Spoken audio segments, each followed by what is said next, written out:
Então vamos fazer uma rodada, né, de perguntas, vamos conversar, discutir, brigar, brincadeira, brigar não. Mas vamos abrir também perguntas que eu acho que vocês ficaram durante as palestras, né? Vamos abrir as perguntas.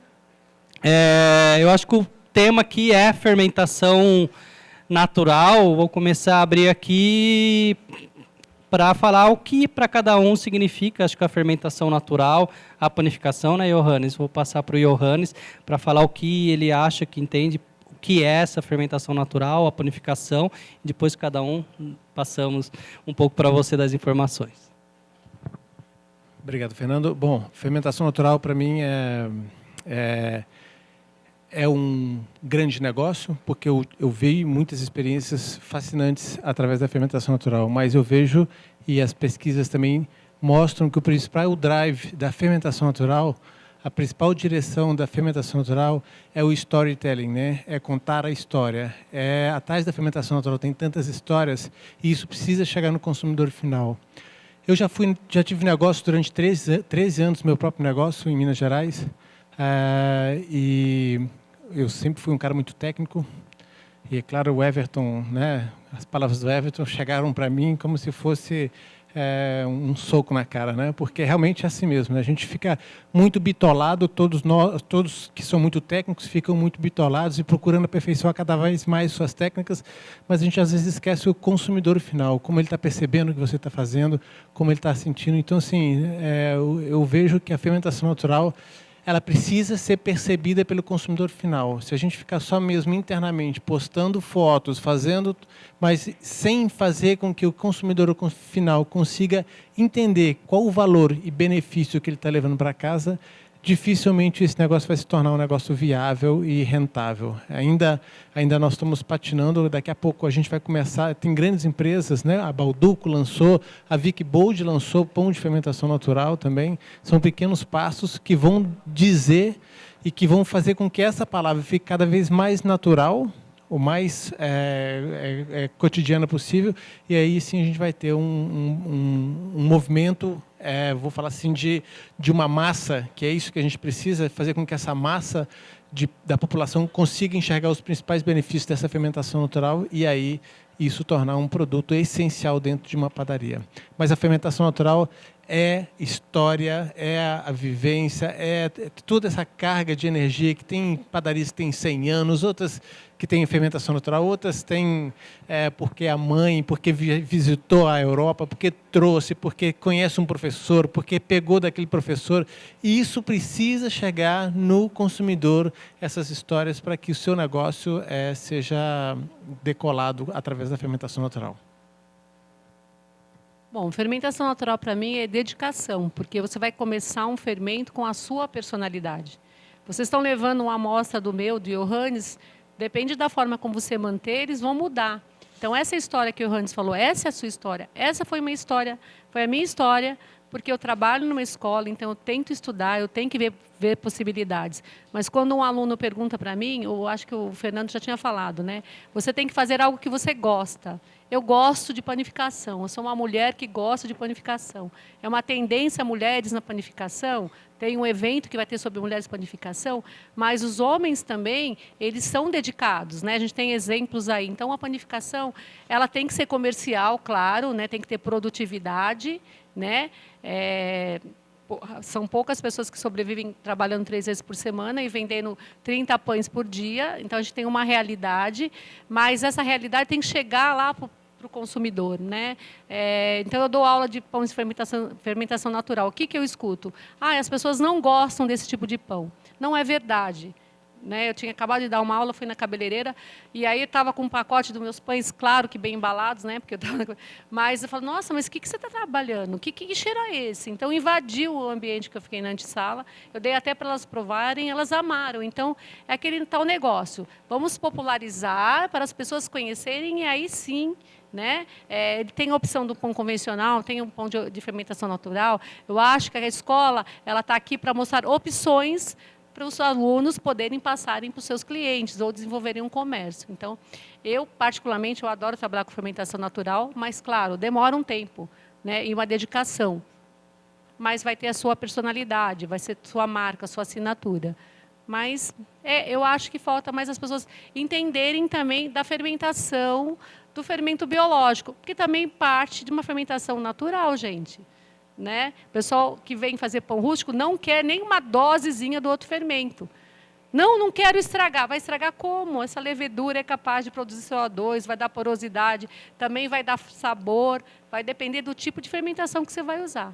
Né? Então, as pessoas têm que entender primeiro todo o processo de panificação, como eu falo para meus alunos. Entendam para vocês saberem, né? Vocês poderem definir o que é bom, o que é ruim para vocês. Bom, quando eu falo de fermentação natural, a primeira lembrança que eu tenho é da minha mãe fazendo pão. Minha mãe sempre fazia pão para complementar em casa e ela fazia com fermentação biológica. Então, eu falo que a lembrança do pão, para mim, da fermentação, do pão caseiro, né, é da minha mãe, que ela pegava o fermento com o açúcar, a água morna, misturava, fazia o pão, sovava, colocava na cama, colocava o cobertor por cima para crescer, acho que muitos de vocês.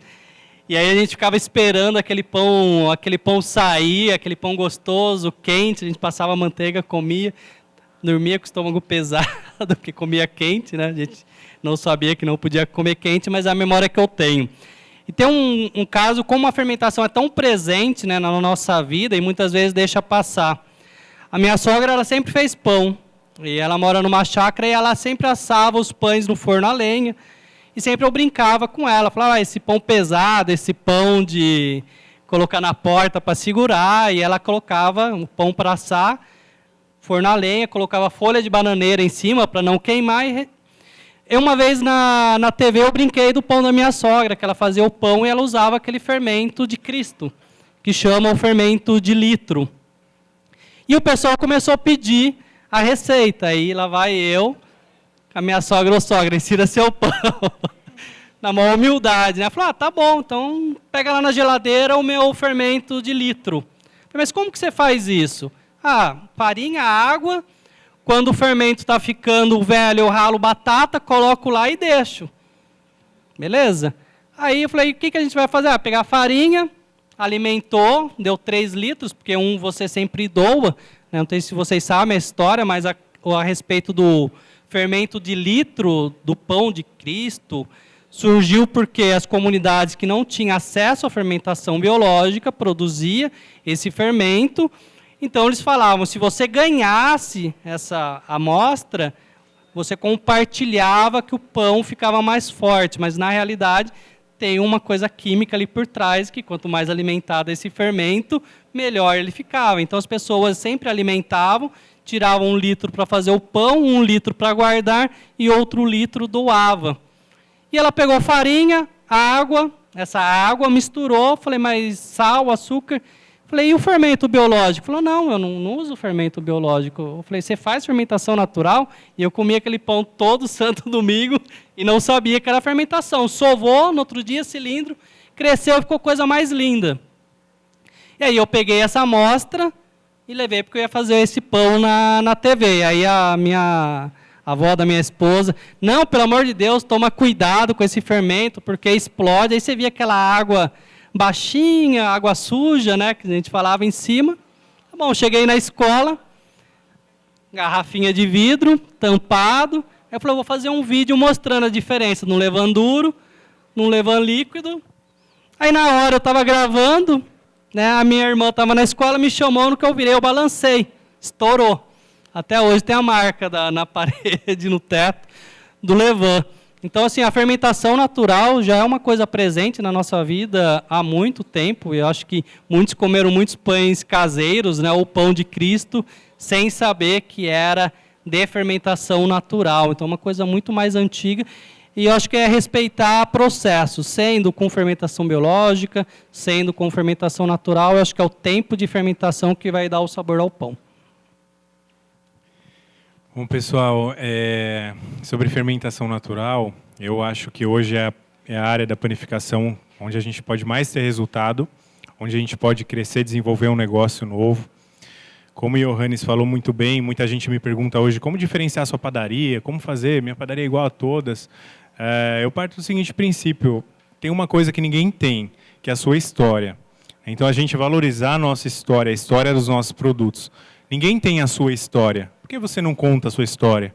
Isso valoriza a nossa empresa, isso valoriza perante as pessoas, os funcionários, todo mundo. O Fernando contou uma história dele no início, que ele começou lá lavando o chão, né? E o meu pai, quando eu comecei na padaria, ele falava para mim também, você não é melhor que ninguém. Eu, com 15 anos, vai lavar banheiro, vai lavar o chão, vai limpar. E o que meu pai estava fazendo comigo, né? O que o Senai faz? Qual que é o trabalho do Senai hoje? Isso aqui é uma academia, isso aqui nos dá musculatura. Ninguém chega numa academia e olha lá para um supino, uma máquina qualquer lá, o Johannes pega 100 quilos lá, eu também quero pegar 100 quilos. O que vai acontecer comigo? Eu não vou conseguir. Isso vai fazer com que eu desanime. Se você não sabe hoje fazer o pão que o Fernando de Oliveira fez aqui, porque, aliás, eu acho que no mundo poucas pessoas fazem, né? Não se preocupe com isso. Como a gente falou do perfeccionismo, eu acredito muito no seguinte, no bom suficiente. Faça suficientemente bom. Não tente ser perfeito. Com o tempo, com a prática, com o teste, você vai melhorar, vai se aperfeiçoar. Isso no seu pão, isso no seu negócio, né? Então, acredito muito na fermentação natural, porque a fermentação natural ela nos dá a possibilidade do seguinte, eu sempre falo que qualquer empresa ela tem que ter duas coisas, para que a empresa cresça. O seu produto tem que ser lucrativo, a margem tem que ser alta, e você precisa escalar. Não adianta você ter um produto com margem alta que você vende pouco. E a fermentação natural ela nos traz um produto com uma margem muito alta. Inclusive alta até demais. Encontro colegas vendendo pães a preços absurdos. E aí não vai vender, não está criando uma cultura nos clientes de consumirem esses pães. Então a gente precisa entender também tudo isso. Agora, margem alta. Qual que é o meu trabalho? Descobrir como que eu vou escalar. Se você montar um negócio de fermentação natural, achar um supermercado para vender, achar um hortifruti para vender, escalar isso, você já tem um negócio de sucesso. Use e abuse das redes sociais, como eu falei. Não tenha medo de aprender. Faça curso, se desenvolva. É tão importante quanto saber a técnica. Eu sempre falo isso, padeiro, confeiteiro. Hoje, médicos me procuram, médicos. Everton, preciso aprender a fazer um canal no YouTube. Tem um vizinho meu médico que todo dia ele me pega lá. Eu quero saber o que você está fazendo, ele está tentando e tal. Mas por que você quer saber? Ele falou, não, porque ele é um dermatologista. Na minha área, a concorrência está tão grande que eu tenho que baixar o valor da consulta, baixar. Quem que está ganhando bem? Os médicos que são reconhecidos, que têm 10 mil, 20 mil, 100 mil seguidores. Seja esse padeiro e seja reconhecido. Isso traz valor para a sua carreira, para a sua empresa também. Então, a gente precisa hoje estar dentro desse mundo, sim. Esse é o meu recado.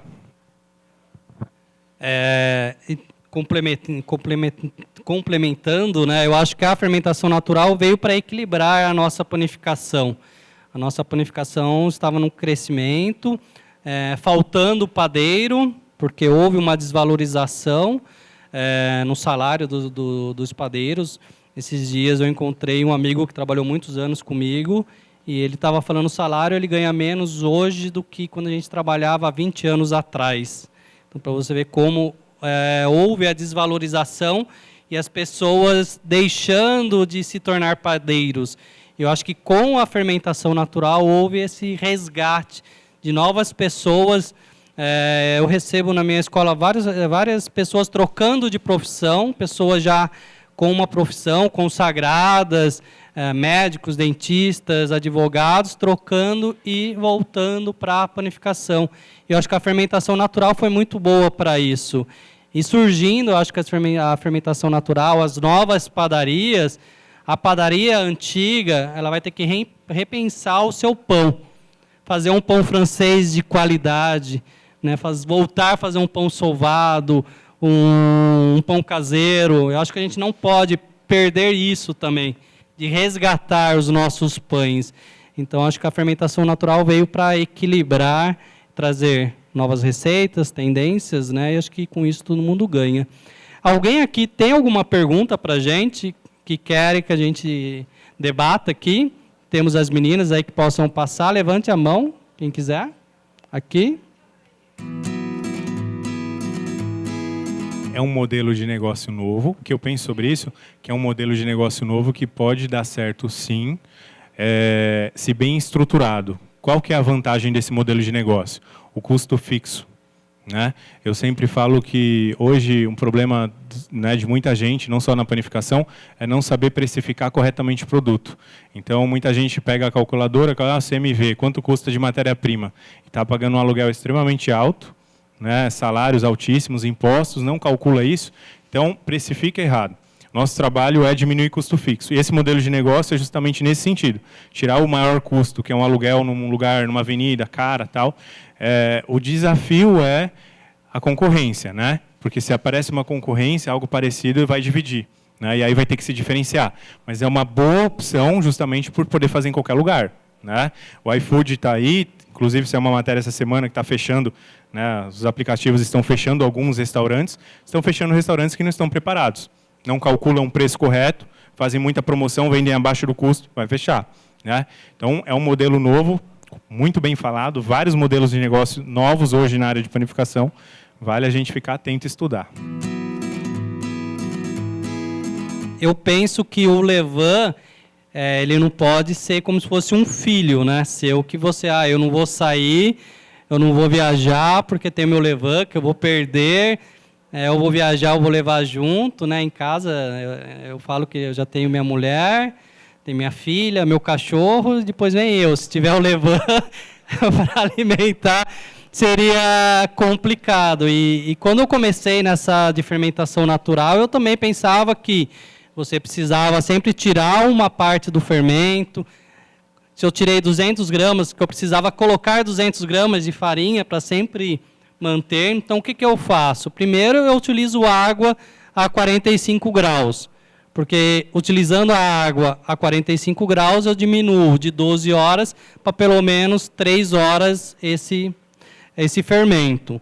Então, se eu tenho levain duro, sempre eu vou pegar 100 gramas de levain duro, sempre 100 gramas de farinha, aliás, desculpa, 100 gramas de água e 200 gramas de farinha. Sempre a água... 50% sobre o peso. Eu trabalho com levain duro, bem duro mesmo. Não fica ali no meio termo, ele é mais firme. Quando eu alimento com levain líquido, eu pego 100 gramas de levain, 300 de farinha e 300 de água, partes iguais de farinha e água, sempre água a 45 graus. Então, alimentei, conto no relógio 3 horas. 3 horas eu já posso... utilizar o meu levain, senão eu pego ele que está vivo, ativo, e coloco ele na geladeira a 5 graus. Sempre eu mantenho o meu fermento na geladeira.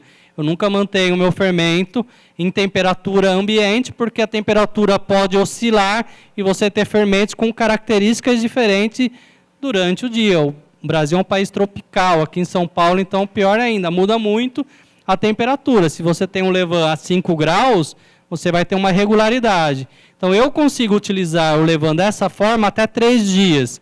Alimento uma quantidade que eu preciso, vou lá de manhã, vou fazer meu pão, retiro o fermento, bato a massa, volto levando na geladeira. No segundo dia, novamente. No terceiro dia, que eu retiro e alimento. Para fazer todos esses pães que vocês viram, experimentaram, quem pôde experimentar, eu alimentei ele e fiquei contando lá, não, vou esperar 12 horas corre e faz para... Não, eu deixo lá na geladeira, porque aí você tem vida e você tem produtividade, né? Como o nosso amigo disse, que você tem a fermentação natural, mas como você trabalhar isso em grande escala, que você não tenha que ficar sempre alimentando o seu fermento. A consultoria de indústria que eu fiz de fermentação natural saiu de 1 tonelada para 70 toneladas esse ano, pão de fermentação natural. Então, imagina, a gente não fica alimentando o levain todo dia, a gente alimenta uma vez por semana, cada 3 dias. Acho que se o Johannes quiser falar também como ele alimenta, também a Vera. Bom, eu tenho uma regularidade, mas na verdade, quando eu fiz o teste, eu mantive uma regularidade. Eu fazia partes iguais, farinha e água. Tinha um tempo que eu deixava no ambiente, de acordo com a temperatura do ambiente. O aquecimento de água também, mas eu não pude fazer isso no início, porque eu podia inibir alguma coisa.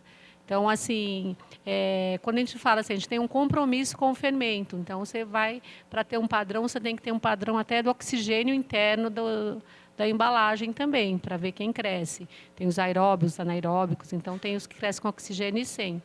Mas, normalmente, que nem o Fernando está falando, né? Ele tem uma vida, né?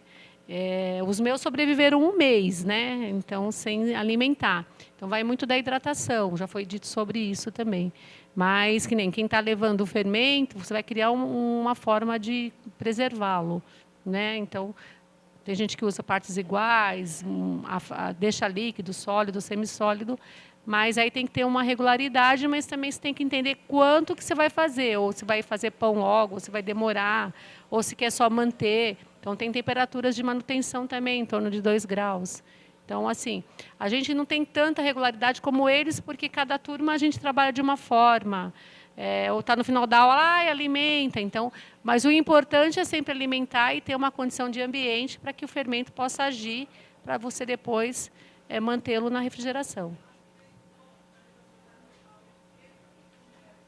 Está relacionado com a quantidade de água que você coloca e o tempo no ambiente também, tá?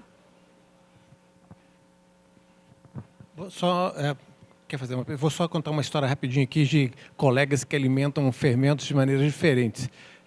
Eu tenho alguns sujeitos aí que pegam... Eu tenho um conhecido lá na Inglaterra que ele coloca queijo brie, damasco, figo e um outro tipo de queijo em cima da fermentação natural dele, porque ele fala que está atraindo determinados micro-organismos, como se eles fossem passarinhos, né, que viessem daqueles...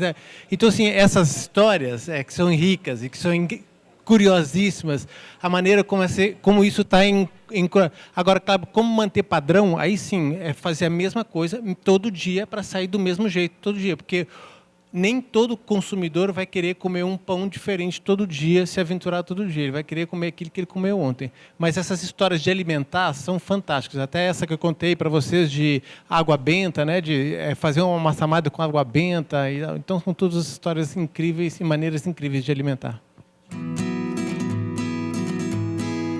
A fermentação natural, da maneira que a gente aplica a fermentação natural no Brasil e na farinha de trigo, ela é somente um saborizador. E, claro, um fermentador saborizado. E aí, sim, esse sabor você dá da maneira que você quiser cultivar a sua fermentação natural. E isso aí é variável, porém,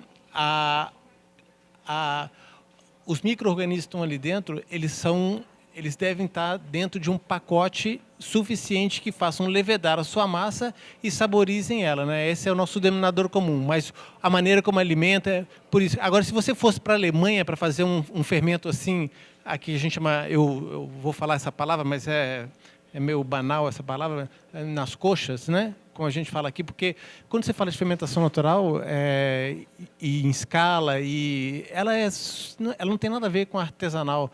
Quem olha, os cientistas que olham nós fazermos as nossas fermentações naturais, eles dão risada, porque nós não temos padrões, primeiro, de alimentação, porque a nossa farinha vem já modificada, ou já vem todo dia, cada época que a gente alimenta vem de uma maneira, e aí ela vai, com certeza, ela vai ter caras diferentes todos os dias, a não ser que a gente tivesse uma indústria em que a gente falasse, pegasse o laudo da farinha versus o processo que eu vou usar versus os micro-organismos que eu vou contaminar, e aí sim eu tenho um padrão de pão.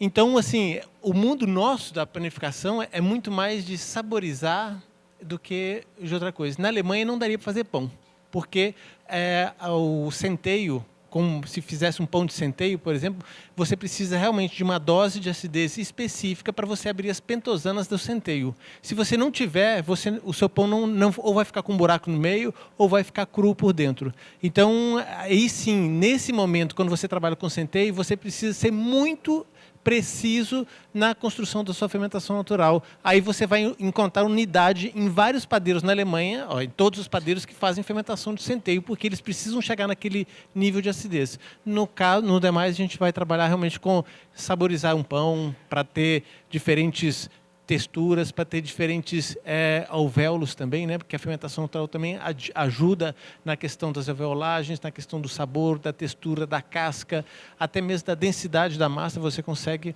brincar com isso. Por isso que ela é tão flexível e tão interpretativa desta maneira que é usada aqui como um saborizador.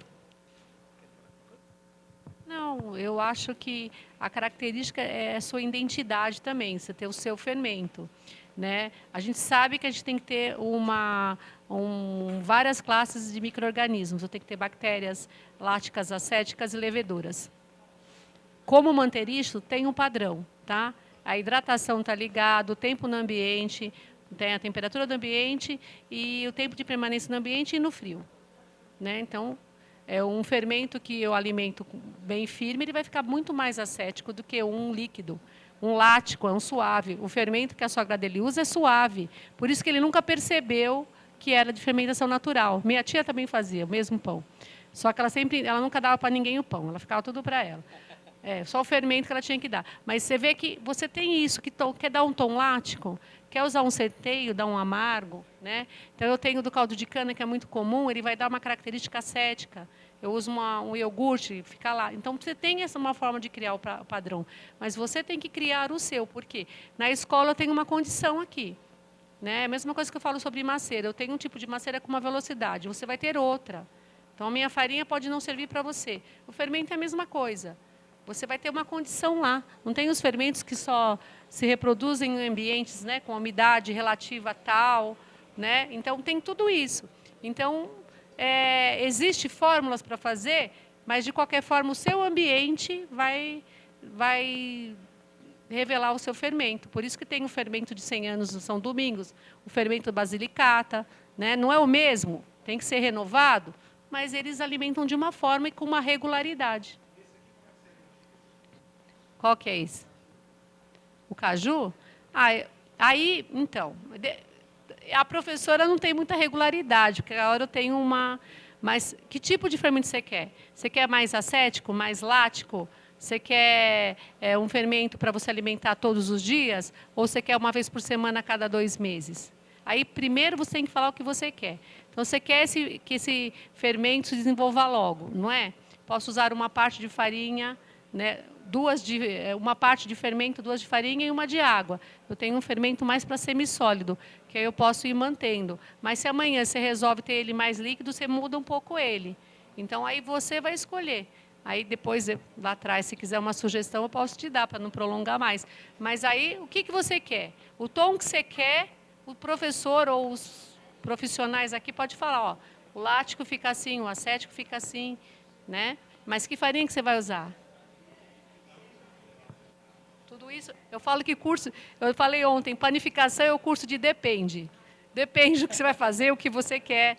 Né? Então, eu falei ontem para meus alunos, é um curso de depende. Depende do que você quer. Mas, claro que as informações têm. Pessoas para dar também. Nós estamos aqui, mas tem colegas aqui que têm experiências pessoais. Acabei de conhecer uma que tem um blog aí, não conhecia, também tem experiências ótimas. Então, é bom conversar. Esse evento é bom para isso, né? Troca de informações. Só para finalizar, eu acho que tem várias informações, processos diferentes. Se você pegar uma literatura americana, você vai ver que são quase os mesmos processos sempre. Se você pega um livro italiano, quase o mesmo processo. Na França, a mesma coisa. Na Espanha. Como a gente tem uma cultura e acaba misturando, e hoje, como é uma coisa nova para algumas pessoas que estão entrando, então, quanto mais, eu falo para os meus alunos, quanto mais você estudar, melhor, porque você vai aprender novas técnicas, mas mais confuso você vai ficar, porque você não sabe qual seguir. Então, o conselho que eu sempre dou é, escolhe a sua técnica, e aqui você consegue um resultado legal, um sabor legal para o pão, que você tem uma qualidade de vida, que você tem uma produção e segue aquele processo. Porque eu continuo, ontem eu estava lendo um livro italiano de receitas, aí você passa e fala, nossa, é totalmente diferente do que eu estudei na França. Né? Aconteceu quando a gente estava treinando no Mundial, que eu precisava de uma faca para cortar o croissant, e sempre a gente escutou, e o Johannes também, que precisava cortar a massa do croissant reta, porque se você passasse a faca, você selava as folhagens, né? E a gente treinando, o Jean, que ajudou muito a gente lá na Apuratos e Nantes, ele falou, não, pegou, me deu uma faquinha, me deu uma régua, ele passa direto. Aí olhou para o outro e falou, poxa, mas a vida inteira Demorou para eu conseguir achar uma faca de 12 polegadas, paguei uma fortuna, levei para lá, para ele, não, essa faquinha aqui, ó, top para você, R$1 você passa aqui, €1 que você paga, então, quer dizer, a mesma coisa que um francês fala, não pode cortar a folhagem, vem o outro e não, corta que é mais fácil. Você fala, e aí, qual que é?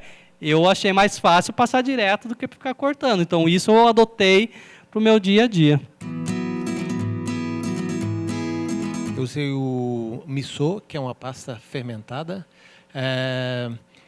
Fiz uma pasta fermentada de soja, um miso. Usei o gohan, 30% de gohan, em cima da farinha de trigo. Então, que é o gohan, que é o arroz japonês, mais o miso, que é um salgado, né, fermentado de soja. Incorporei na massa, abri a 2 milímetros, coloquei em cima da folha de nori e assei.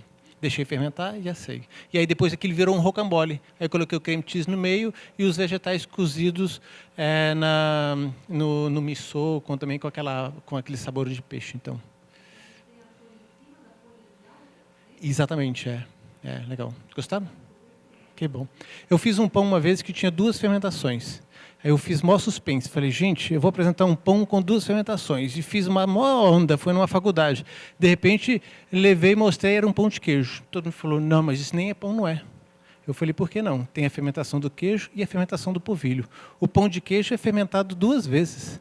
Aí todo mundo ficou assustado. É claro que a gente só considera pão quando ele é levedado pela fermentação, não quando se usa 2 fermentações em cima. Mas foi só uma provocação mesmo.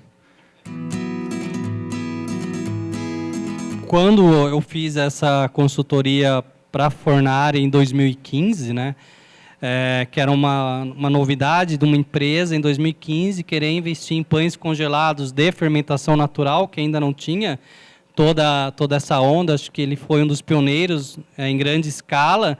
A gente optou em trabalhar com fermentação natural e fermentação biológica, utilizando o start, sempre para quê? Para você conseguir ter uma regularidade. Uma indústria não pode bater 30 quilos de pães e ter a surpresa que o pão não cresceu, porque talvez o fermento natural não foi alimentado adequadamente. Então, sempre eu falo, com o start é aquele empurrãozinho que vai que dá certo.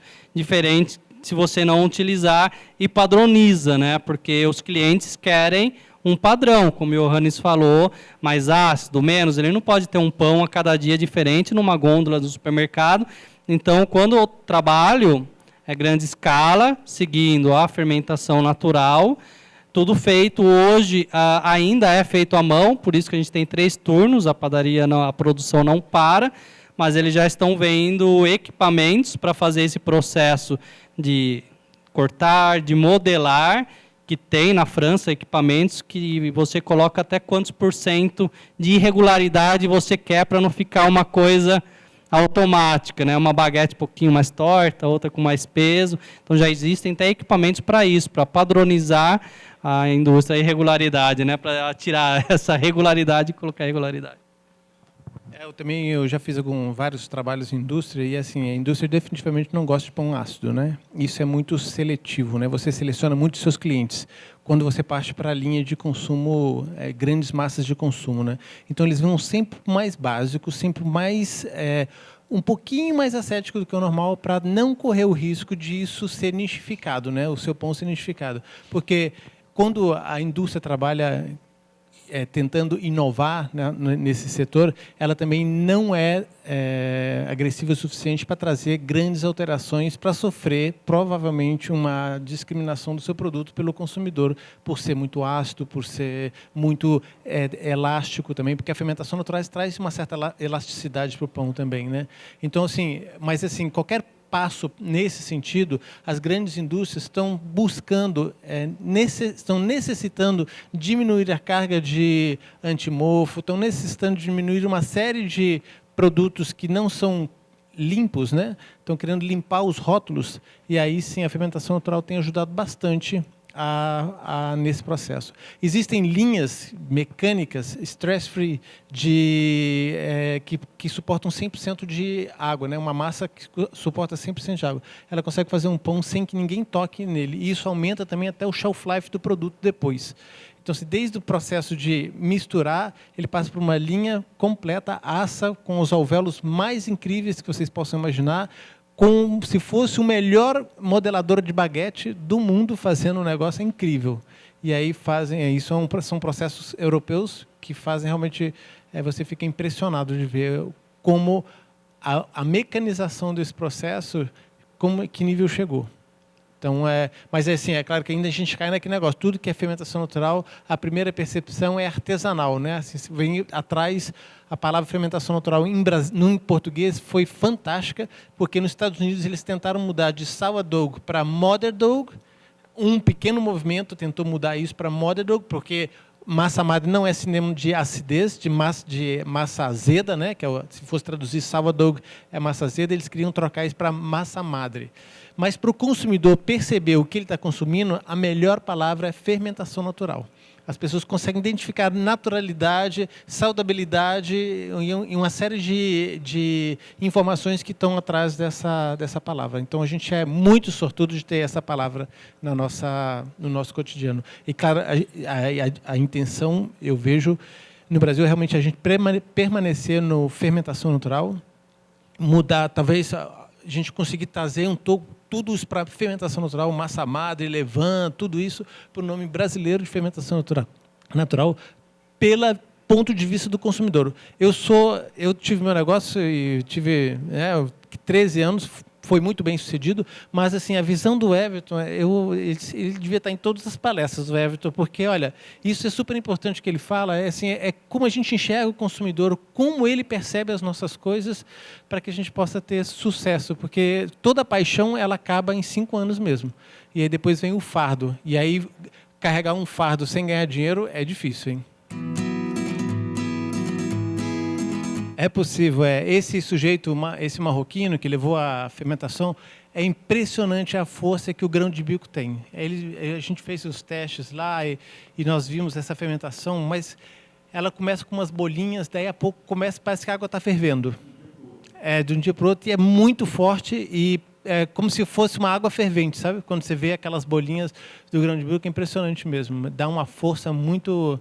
essa fermentação do marroquino lá que estava aposentando, que deixou no museu, na biblioteca da Massa Madre, dessa maneira aí, com grão de bico. É fantástico, né?